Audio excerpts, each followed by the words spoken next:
I'm Tony Ruiz of Gold Derby here with Barry Lee Moe, the Emmy-winning hairstylist whose work this season is currently on Pose, the final season currently airing on FX. And Barry, uh, yeah, this show is so, I think, it would seem to me to be a hairstylist dream to work on this show. Um, but because there are so many different facets, what facet of this show uh, poses the greatest challenge to you as a designer, as a stylist?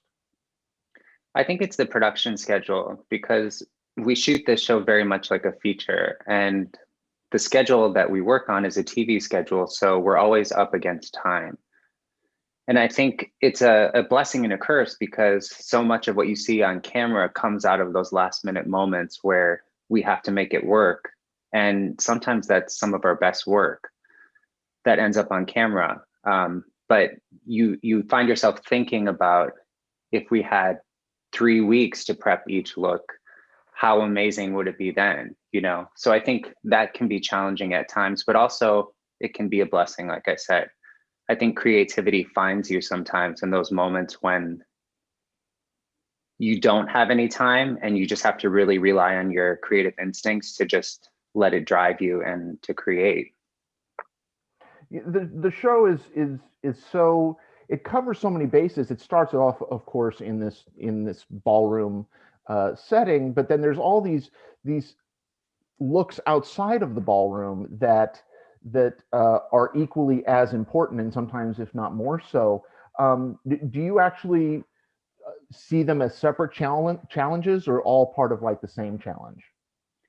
Well, they're two completely different worlds because we have the pedestrian looks that, we see all of the cast kind of living their daily lives, and they're in real life look, as you would call it. And I think that is a challenge in itself to differentiate the two, because when you see someone walking down the street, that's the person that they're presenting to the world, to everyone that they interact with on a daily basis, people outside of their community. So when you're dealing with all of these people in the world that place judgment on the trans community and people of color in general and see them as less than, their appearance is a huge part of who they are and how they walk out their door into the world each day. So creating looks that are honest and true to these individuals, but also something that represents how they were feeling at that time and the process they went through just to leave their house each day.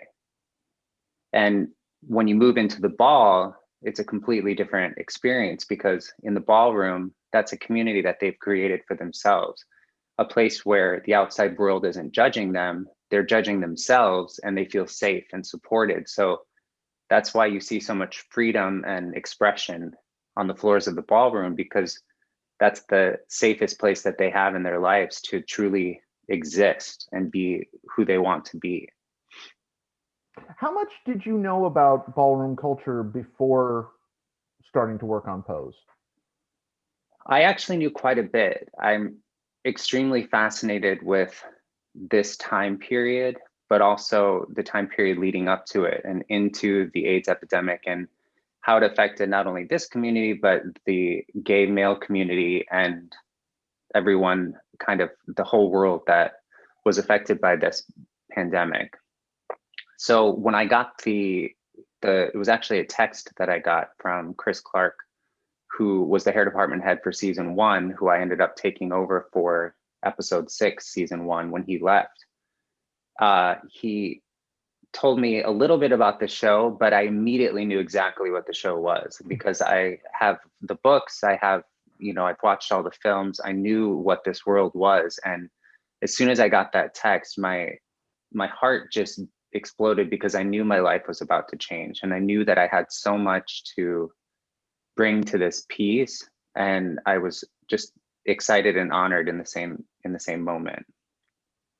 The I would imagine that the relationships that you have developed with these actors over the course of these seasons has to be pretty profound. And so, what is that working relationship like? How involved are they in the process? It's different with each actor because they all have a different approach to how they look at the material and their look on the show. But I have a really, really close connection with all of the ladies in the cast and the gentlemen as well. But a huge part of my process is communicating with the actors about what they envision when they read the script. I think it's unfair to ever just place a look on someone, whether it's a costume, a hairstyle, or makeup, without consulting with the actor, because they're the ones on camera.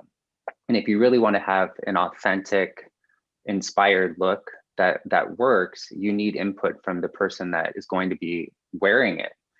And so much of the work on this show comes from those small conversations that we have in the trailer.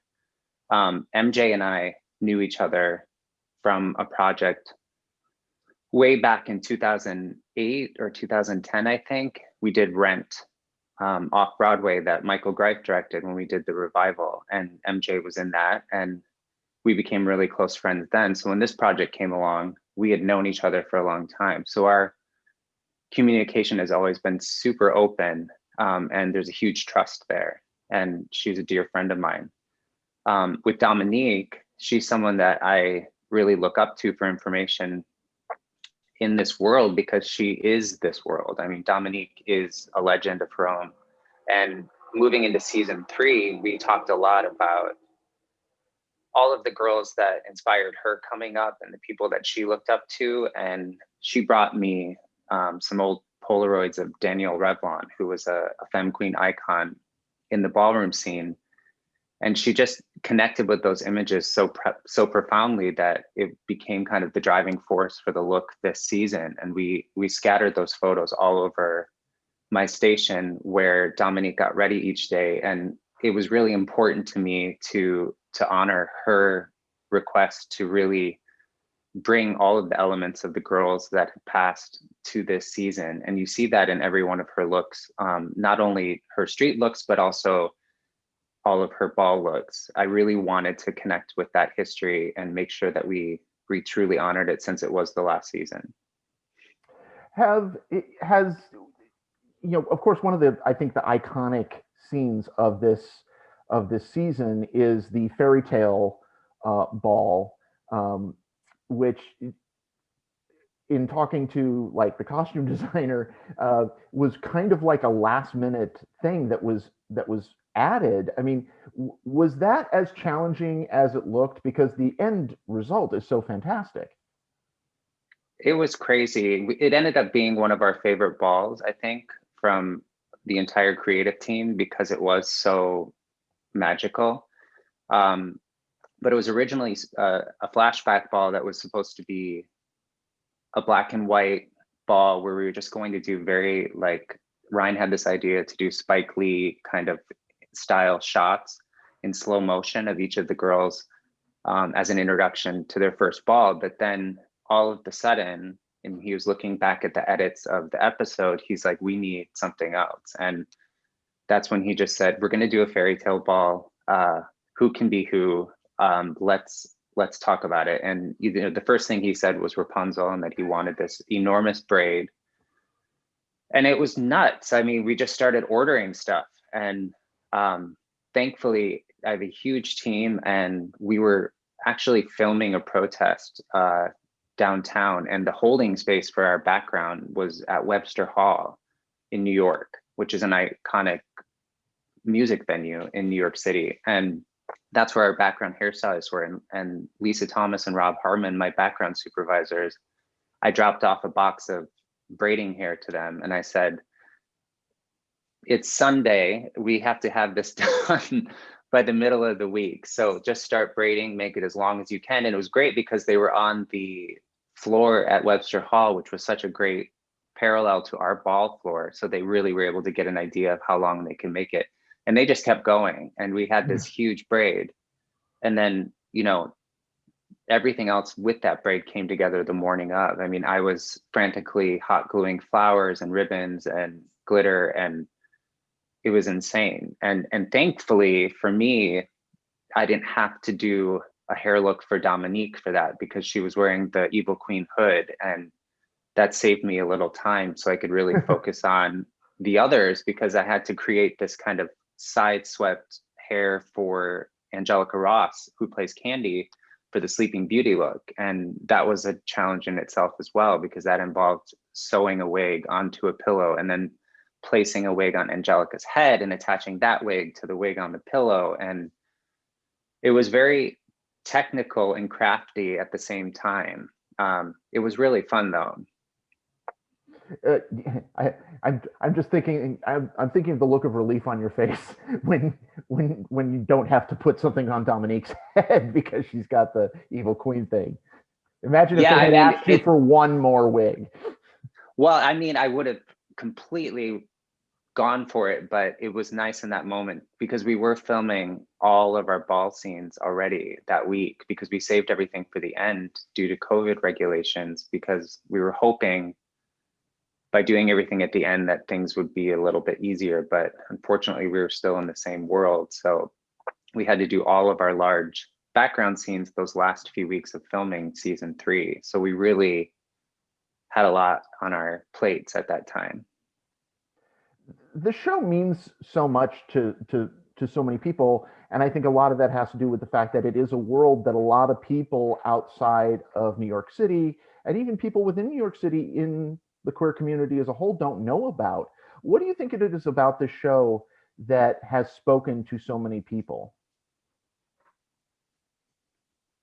I think that it has allowed the world to finally embrace and to see the trans community in a way that they never have before. I think before this project, there was a lot of people in the world that had no knowledge of the community and were therefore scared or therefore just reluctant to embrace this group of people. And I think that for people who are cisgender, it has opened their eyes to a world that they thought something different of. And for transgender people, I think it has allowed them to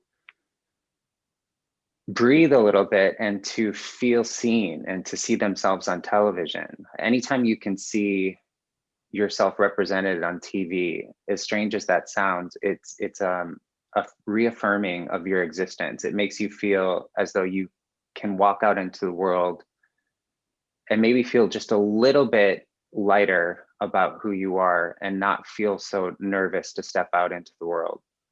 I think for me as a gay man, growing up, I really looked to some of those TV shows in the 90s that were representing gay people in a way that in small town Wisconsin, I had never seen before. And I had never met a gay person. And seeing those people on TV and to see those people on TV with my parents really helped me to understand their reaction to it and then also my reaction to it and what that meant to me. So fast forward now, think to this time that we're in now, and you would think some things would be so much more progressive, which they are in some ways, but they also aren't. And to have a show like this continue those conversations is really important. And I think the ultimate gift of this show is that it has made people in the trans community feel seen and represented in this world in a way they have never been represented before. You mentioned Ryan Murphy, and you've done several projects with Ryan. You won your Emmy for Hollywood. What is it that creative people seem to love working for Ryan Murphy? What does he do? What does he bring to the table that makes creative people want to work with him? Ryan is a visionary. He's someone who just has these worlds in his head. He creates worlds, and it all stems from, I think, his experience growing up and what he leaned into when he was a young person and everyone he idolized and the projects and TV shows that he idolized. So he has been creating these worlds, I think, since he was very young. And when he sits a script in front of you, all of those details from every moment in his life are on the pages of the script.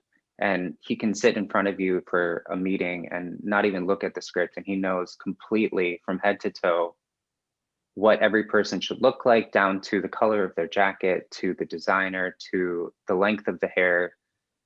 He creates this foundation for creatives that sets your imagination off and makes you want to just start exploring the designs and to really dive into the process. I think ultimately he's an inspiring individual that brings people into his world who have a similar creative vision, and he gives them a playground to just go wild. Well, I mean, it's just been such, I think, an important show. And what is, now that it's done, what has it taken? What have you taken away from it, from the experience? I think ultimately I've walked away a new person. Sorry, my dog. That's okay. We all love dogs. I walked away from this project with a better understanding of who I was and how my existence in this world affects other people. And I've learned a lot about who I am. And all of the great hair that I've been able to do and all of the creative journeys I've gone on have been really exciting, but the relationships that I have formed with my actors and with the other people involved on the show has changed the way that I walk around in this world.